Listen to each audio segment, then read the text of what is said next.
With $350 to $450 billion lost to productivity in the U.S. alone due to disengaged employees, having a great workplace is a real strong strategic advantage, as many companies are finding out. You're listening to the Insight to Action podcast. My name is Donna Jones. In this episode, I'm talking to the co-founder of Menlo Innovations. In the spring of 2016, Rich Sheridan went to Boston and spoke to Agile Executives New England, which is run by a colleague of mine, Nancy Van Schunderwert, and I promised I'd practice her last name. So there you have it. Someone in Vistaprint was in the audience and was so inspired by the talk, she inspired her company to visit Menlo Innovations in Silicon Valley and learn what it means to be an agile company. So in this episode, I'm speaking with Rich Sheridan, who's the author of Joy, Inc., and the next episode you'll hear from Vistaprint on what happened in that story. Now, Rich Sheridan is the founder of Menlo Innovations, a company that designs and builds custom software, which sounds pretty ordinary until you hear their purpose. Their purpose, their mission as an organization, which in this case is a form of purpose, is to end human suffering in the world as it relates to technology. I love that. I actually love big missions because ending human suffering in the world that are technology, sourced in technology is that's a mission, a big one. So culture, in this case, we're talking about culture in the workplace and the environment has a serious advantage in a really highly cluttered software dev industry. So it's how Menlo does their work, the spirit brought to the everyday that makes a huge difference. Rich, first of all, welcome to the program. Thank you so much. It's great to be here. I'm going to make one small adjustment to your introduction. As tempting as it would be to say we're in the heart of Silicon Valley because of our name, we are actually in Ann Arbor, Michigan, and we named our company after the Menlo Park, New Jersey lab of Thomas Edison. I must have done a word association there. Rich, what would a company like Vistaprint learn from walking through the door of Menlo Innovations? Yeah, I think any of our visitors, and we had almost 4,000 visitors from all over the world last year, Vistaprint being probably about 25 of those visitors of the 4,000 that came through our doors last year. They're all looking, I think, for something similar. They're looking for what it takes to create an intentionally joyful culture. And they're coming here for some practical lessons. They walk through our door and they're seeing a living, breathing experiment in culture. This isn't a consulting organization per se, although we love to talk about our culture and teach it to others. But this is a living, breathing organism, a company you can come in and somewhat rare in our industry, peer into the very nature of how we do what we do, why we do it the way we do it, how it all works together. And they came here for a living, breathing example. What inspired the creation of that tone for the workplace? Earlier today, I was talking to someone about living systems, thinking as part of the living system, companies thinking as part of the living system, which it sounds like you've nailed. Tell us a bit more about the evolution, the journey, how you got there. Yeah, for me, this is very personal and perhaps even personally selfish. I created the company that I want to go to every day. And it's largely because there was a midpoint in my career, about a dozen years, where I literally didn't want to go to work every day. I was one of the disengaged. I was taking the longest possible drives to work. I was turning my screen away from the door and playing freestyle half of my day. And quite frankly, I was one of the top recognized performers in the organization. I just didn't want to be there anymore. And then by my mid-30s, I was scared because I didn't know what I was going to do the rest of my days. I knew I couldn't do this anymore. I knew I couldn't do it for another 30 years. And so I was determined to find a better way of doing things than was customary. And so how did that come about? What because you don't go from I'm in a place where I'm going crazy to starting up something the way you did. What was the adapting bit in between? I'm an eternal optimist. My team knows this about me. You put me in a room full of manure, I will keep digging till I find the pony. And my journey out led me to authors and books. And the books that I was drawn to were not books on technology because, quite frankly, technological challenges pale in comparison to to how do you create effective human teams. So the books I was drawn to were books on organizational design and development, books like Peter Senge's book, The Fifth Discipline, on the art and practice of learning organization, Tom Peters' book, In Search of Excellence, some of Peter Drucker's books on management. These books were all telling me there was, in fact, a way out, a better way of doing things. It was customary. My job was to figure it out. And in 1999, when I was a VP of R&D for a tired old public company, I had a click moment when I read a book by a guy named Kent Beck and saw a video on an industrial design firm in California called IDEO. And right then and there, I knew exactly where I was going. And that's kind of where it all started for me, was when I was a VP at a tired old public company. So that's fantastic, because it's the classic case where you're sitting someplace you know where you don't want to be, and you can always move away from that. But in your case, you moved away from what you don't want to be towards something you wanted. How did your vision evolve as you kept putting these ideas together and adding them to the soup, so to speak?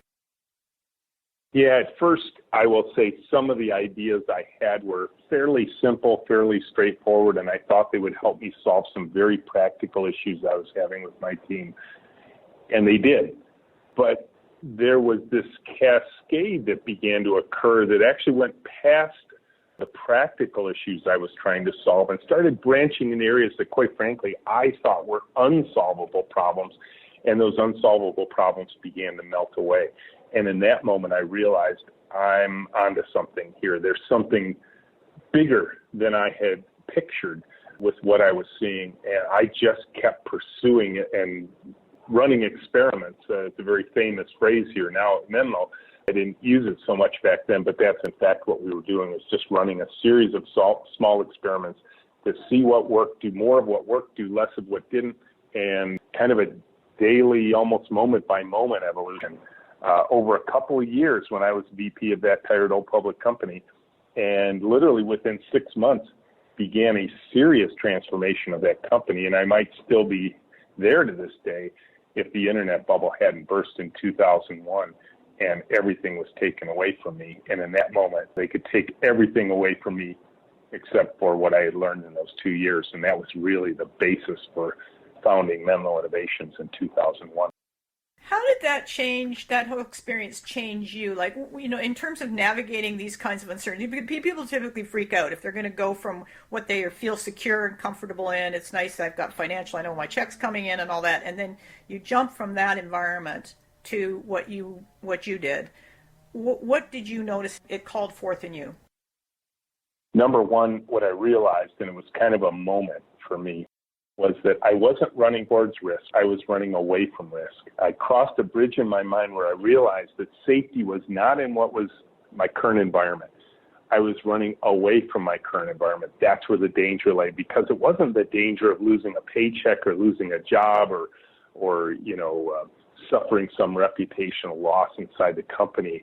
What was at risk was me, my love for what I did as a profession. This was a profession I dearly loved to be in, but it was betraying me. And I realized in this moment that running away from my current situation was actually a run towards safety, not towards risk. And I tell people now everywhere I go that when you make a decision like that in your mind, you begin racing towards change. Yeah, because you're very much, I made that point specifically because I see people that know they want to move away from something, but they're not clear on where they're going to. And so you can keep moving away from what you don't like and never really have a clear sense of direction coming out of it. Yeah, and I think there's a wiring inside of me that when I'm searching, and I was searching for those dozen years, I was looking hard. I didn't know even what I was looking for, but I was determined to find it. And so all of these books I was reading were giving me a sense of an inspiration, a hope, if you will, that there was, in fact, a better way of doing things. I just didn't know what it was. And it wasn't until I read Kent Beck's book and saw the IDEO video that suddenly it all crystallized in my mind so clearly and visibly that now I knew I would know it when I got there. And within 6 months, I was there, and I've never looked back since. And that was almost 17 years ago now. Wow. So Menlo Innovations is 17 years old. Yeah, it's 15 years old. We started with 4 people. The 2 years before that is where I throw in those extra couple of years where I was VP of R&D. at a company called Interface Systems. And that's really where a lot of these thoughts got to gel inside that tired old public company. And then when I started Menlo with my co-founders, we knew we already had a picture. We had a very exact picture in our mind of what we wanted to create based on those 2 years of experience. How did you go about doing it then? The startup? Yeah, I got the business value of joy, high-tech anthropology, which we need to talk about, find out what is that? It sounds fantastic, so let's talk about that. But how did you go about putting it into place? Because it's taking something from concept and putting it into reality.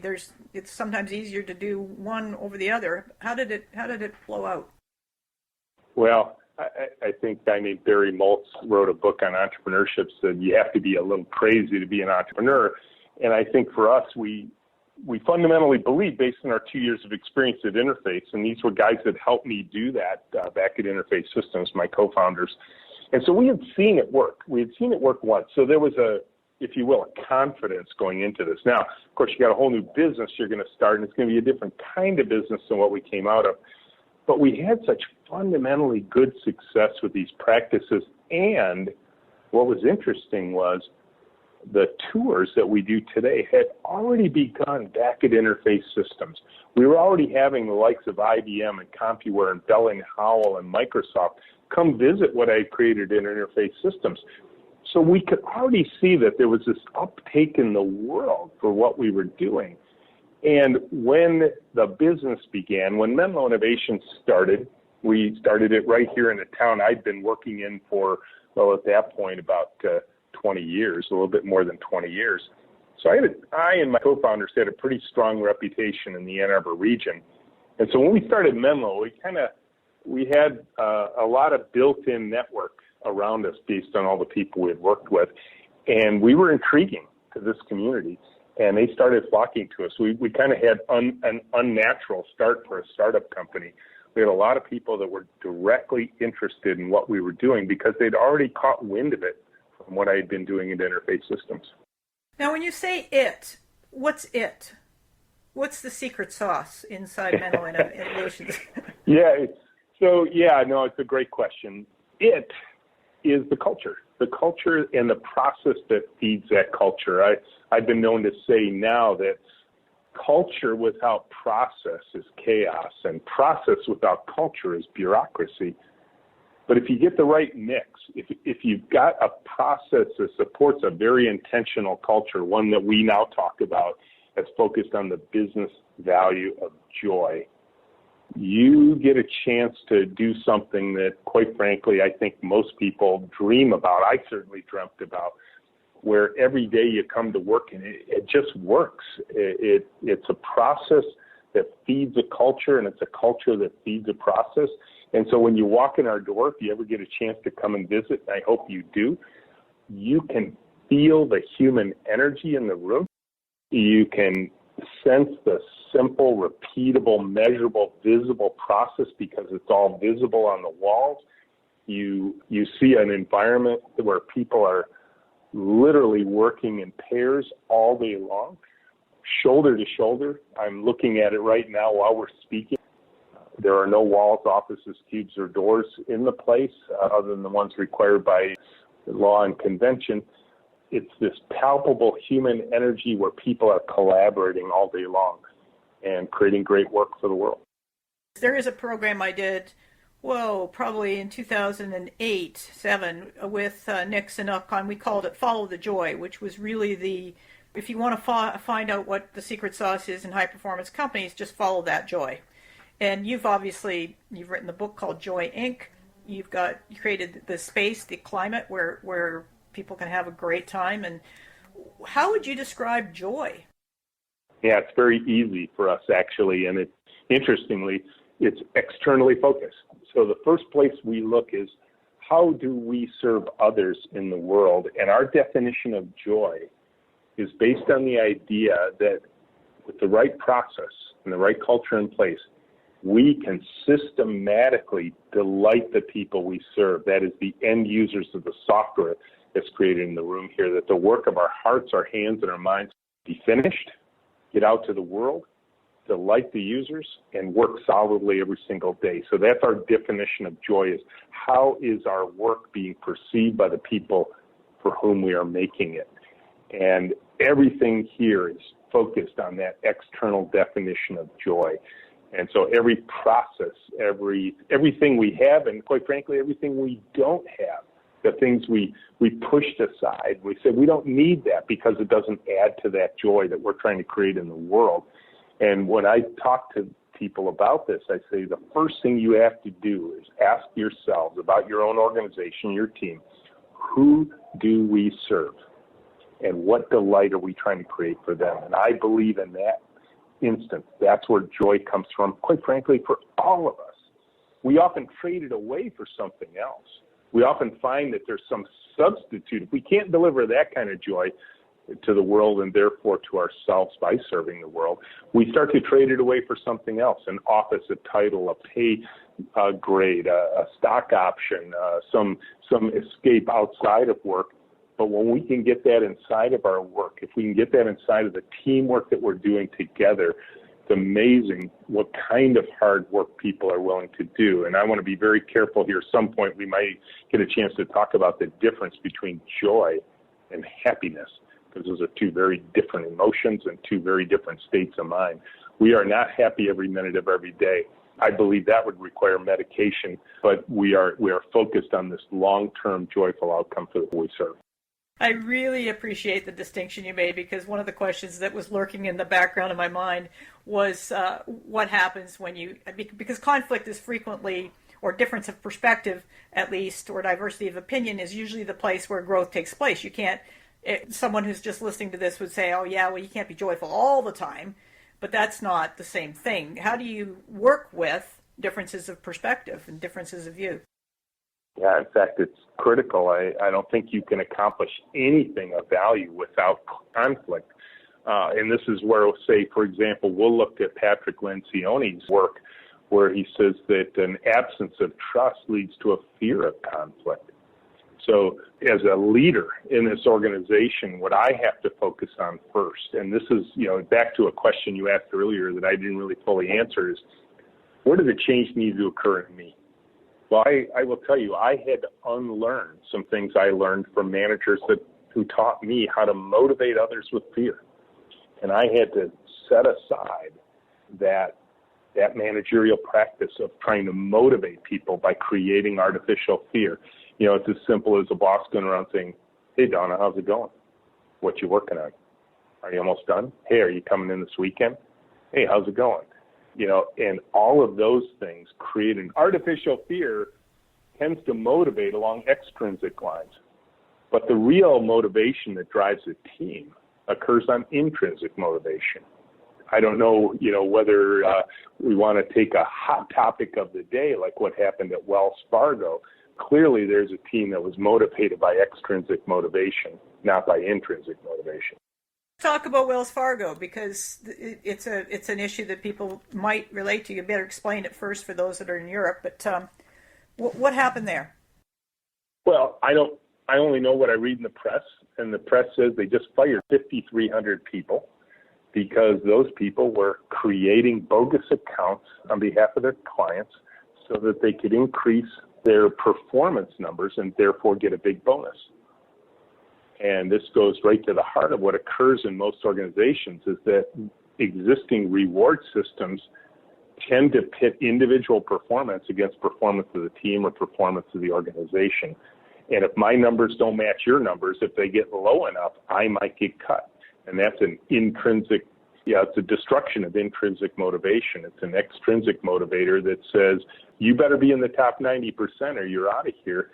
And once you fall into that trap, I think you can almost guarantee you're going to produce bad results in your organization. It reminds me of a conversation I had with someone in Los Angeles, probably in 2007, and it was Millennials, or Gen Y, I guess it would have been at that time, brand new with Wells Fargo, been there for 3 months, was top of her salesperson in 3 months regionally. I said, well, what are you seeing? She says, they fire their low performers every month. They're not going to care about me. If I have a bad month, they're going to fire me. So I'm looking now. And I thought, whoa, here's that practice. So exactly what you just described on those bogus numbers. So in that case, the metrics are rewarding the wrong things and therefore bringing that out. But in her case, she's just looking at it from a transparent point of view and saying, yeah, they don't care. Why should I hang around to a company that doesn't care? So what you've got going on here in Menlo Innovations feels like a lot of love, if I can put it that way. I think there is a lot of love. I think there is love for what we do. There's love for who we serve, and there is love for each other. And it can often be in that love for each other that's a tough love. It's a holding each other accountable to a higher standard, to high expectations. The way we work is true to a computer. We assign the pairs, we switch them every 5 days, and people are literally sharing work together. It's not you come and help me. We are sharing a keyboard and a mouse, and we're working on the same task at the same time together all day long. And paradoxically, that increases productivity, and by some measures, tenfold. Well, and it certainly increases connectivity, because if you're rotating them all the time, you've got a constant, fresh partner. I think it would be a blast. And the other thing is, it avoids one of the biggest problems in software, at least, and I think it affects organizations in so many different ways, the tower of knowledge problem. The one person on the team who knows everything about a certain subsection of a system and nobody else knows what they know. And eventually that person becomes bitter and cankerous because they can't take vacations. When they do take vacations, they got to take work with them. If they get frustrated enough to want to leave, we give them a big pay raise, which helps for about 2 weeks, and then they get even more bitter because now they're priced out of the market because they're almost trapped like a franchise player is trapped inside of a sports team. And we wonder sometimes why some of our highest paid players are the most bitter members of our team. Yeah, interesting point. You've got something on the website that I obviously read before we had this conversation called High-Tech Anthropology. What does that mean? Love the language. Yeah, thank you. When we started Menlo, we said we wanted to end human suffering in the world as it relates to technology. We are an industry that is founded on a concept that is so pervasive we accept it as true that the people we serve we call stupid users. And then we write dummies books for those poor people in order to understand our wonderfully designed technology. And our view is no.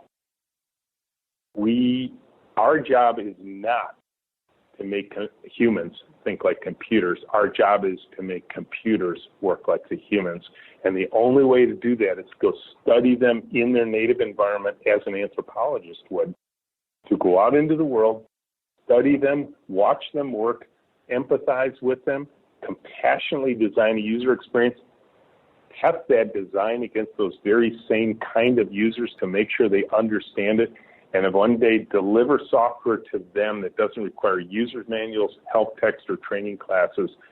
And we have done this in so many different industries. We know we are systematic about producing that kind of delight in the world.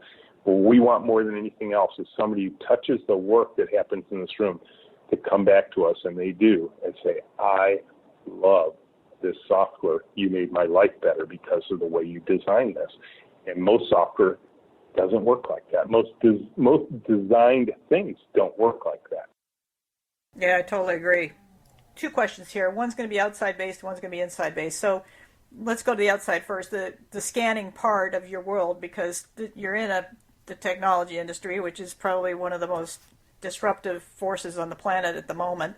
It's changing very quickly. How do you keep pace? How do you keep your scan going on with emerging surprises? First of all, nobody can keep up with this industry. I mean, we're not only disrupting the world, we're disrupting ourselves on a regular basis. And so there is no fundamental way to keep up as an individual anymore. And I think this goes to the heart of one of the things we realized in the earliest days of Menlo, that it is no longer about individuals keeping up, it's about a team keeping up. And so, what do I do personally to keep up with what's going on in the world? I'm a voracious reader. I've always got my nose in some kind of book. I encourage reading by the team. We have books everywhere here. We built that learning organization that Peter's saying he talked about just based on the way we work, 2 people working together, sharing their ideas, their knowledge with one another, switching the pairs every 5 days. And for me personally, one of the ways I keep up with the world is the fact that I've sort of been donated by the team to the world. I am out of the office a lot, much like meeting your friend Nancy at Agile for Executives in Boston.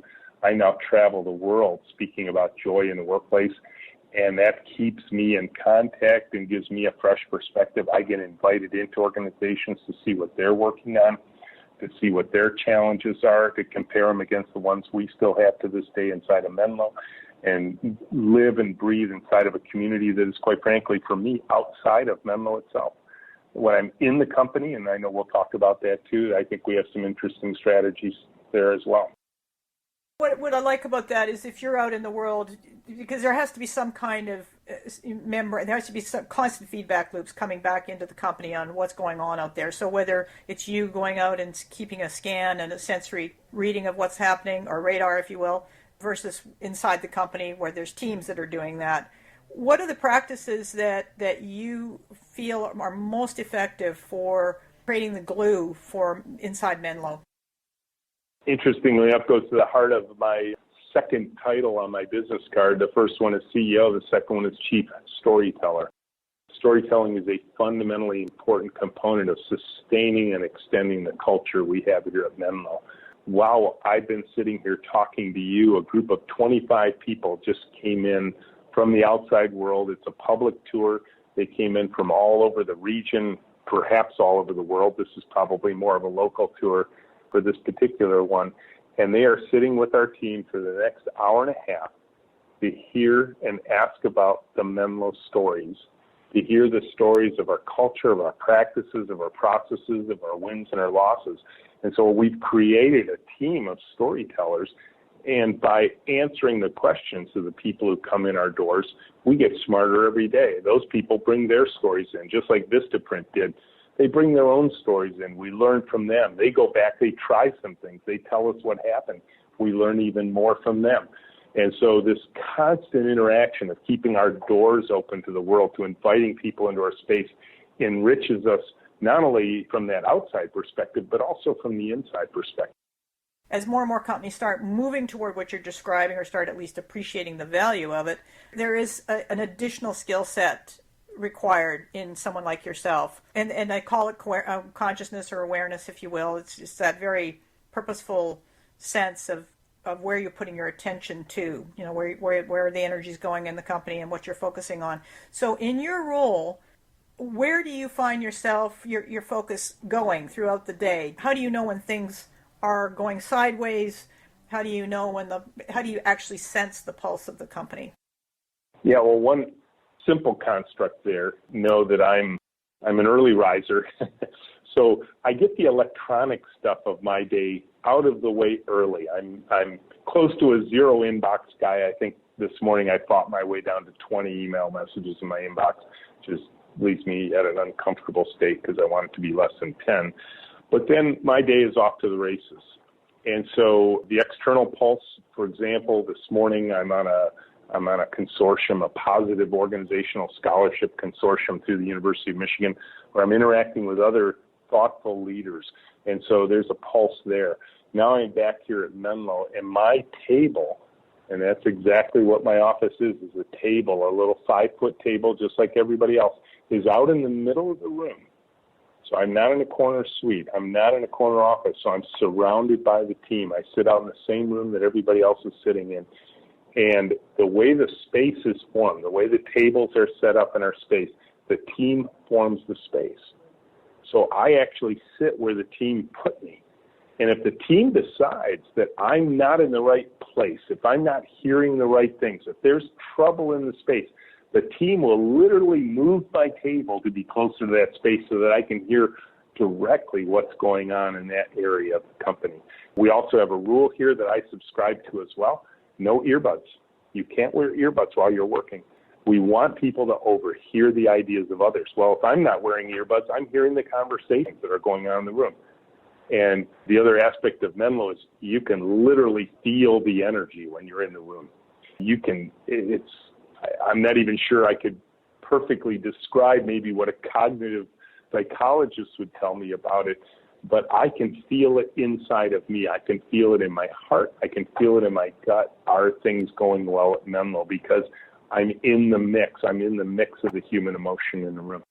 I think what that means is I know what that means is that you become much more aware somatically, much more aware of your body and what it's telling you, because that is how we take that information in. It's not mentally at all.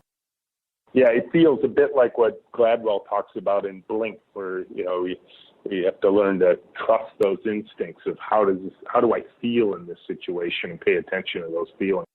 Exactly. I need to ask the question about decision making because I always do.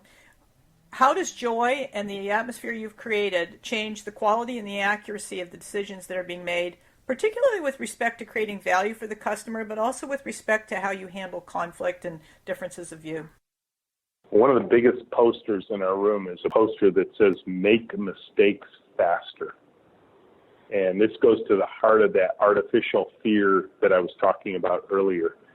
In an environment where I say it's safe as a leader in this organization to make mistakes quickly, it's basically granting the team permission to be comfortable with the errors they're going to make. I mean, all of us would love to be perfect at work.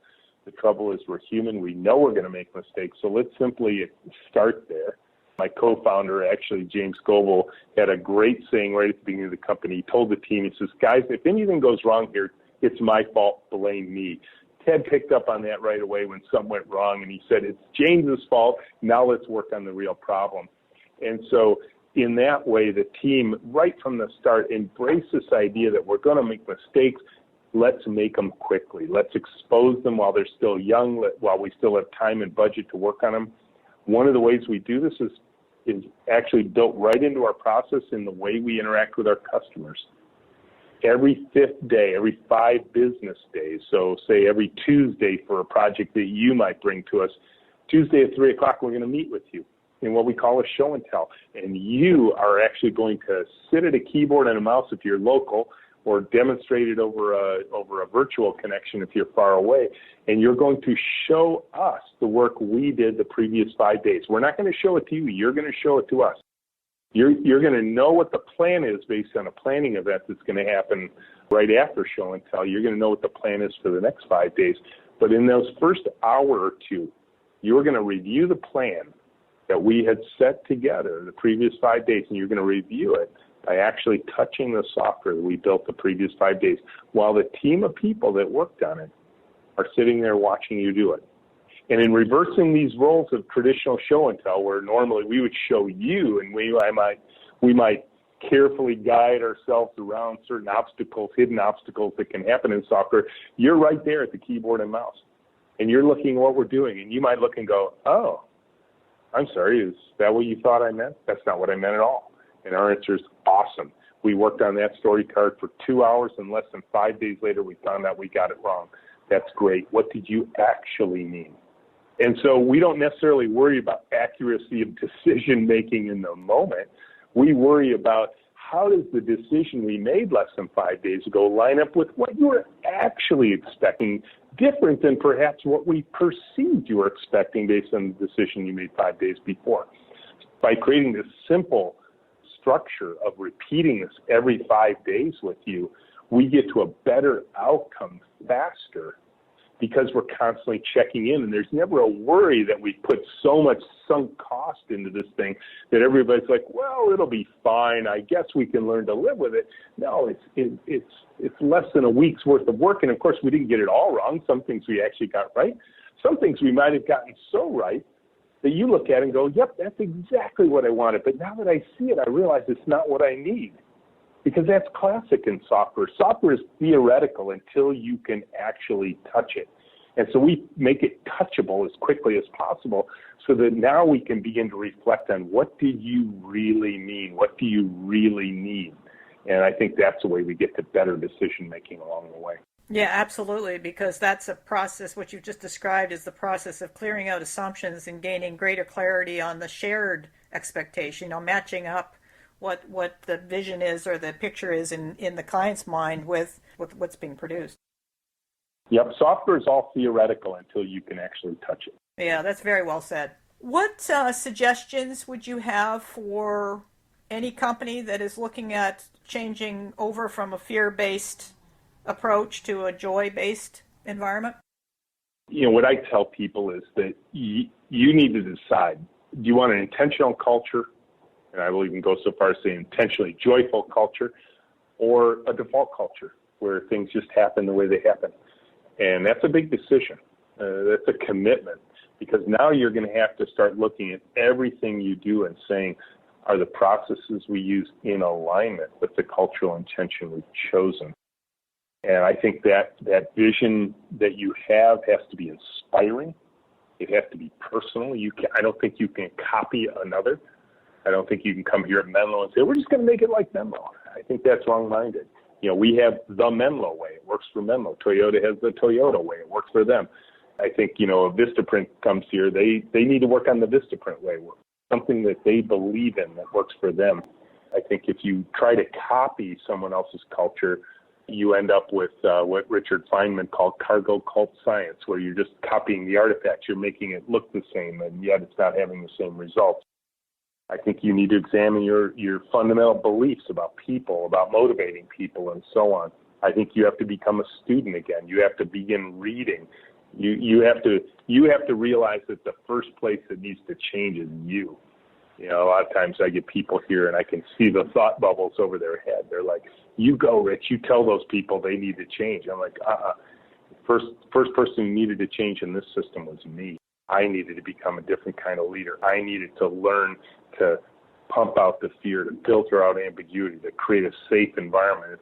If people feel safe when they're at work, they will begin to trust one another, and then you might get collaboration and ultimately teamwork. And then you get what I think every company on the planet's looking for: creativity, innovation, invention, and imagination. Brilliantly said. Rich, where should people go for more information or to book a workshop or a tour? Yeah, if you go to our website, you can click on the homepage. It says Experience Menlo by visiting. We'd love to have you here. As I say, we host about 4,000 people a year through our doors. You can come and see it. It's a very rare opportunity to take a look at a living, breathing culture at work. We even have opportunities where you can join our team, like plug right in. We've done this recently where people came, they're like, you know what, it's neat to see it. Could I sit down at a computer with somebody and actually experience it for a few hours? And we pulled off that experiment quite successfully as well. So there's lots of ways to directly experience it. If you can't get here, there's always the book. It's about a 300-page read on the cultural intentions that we have, as well as the practices that feed those intentions. Rich, thanks very much for being on the program. I really appreciate it. Now I'm looking forward to hearing Vistaprint's perspective. Anything you want to add? I will simply say the joy is back for me. I was that guy, that disengaged guy that was taking the longest possible drives to work, and I didn't want to be there anymore. And for the last 17 years, I've gotten to the joy that I had always thought I could. So I will simply encourage your listeners to realize that it is possible, and it can happen in just about any environment. It is a choice you get to make, and it's not an easy choice. It's simple, but simple is almost never easy. No, that's true. I mean, you're really calling out a higher level of responsibility in yourself for everything you experience. So I love that, because I started working on a book called Take Your Whole Self to Work, and this is very much about that commitment. You bet. My name is Donna Jones. I am an organizational designer by trade. I work with your teams internally to put together a transformational process that is fun, faster, because it works with the principles of working with a complex adaptive system, and also, of course, transforms decision-making into the realm of working with complexity and uncertainty with far greater ease. Me on from insight2action.com or through LinkedIn. And now, as usual, I'm going to close with a artist-owned piece of music. This is Peter Cook from the UK, and he's donated this piece to stimulate some thoughts around how you could use rock and roll for innovation, because that's what Peter does best. And so I hope you'll enjoy this acoustic number.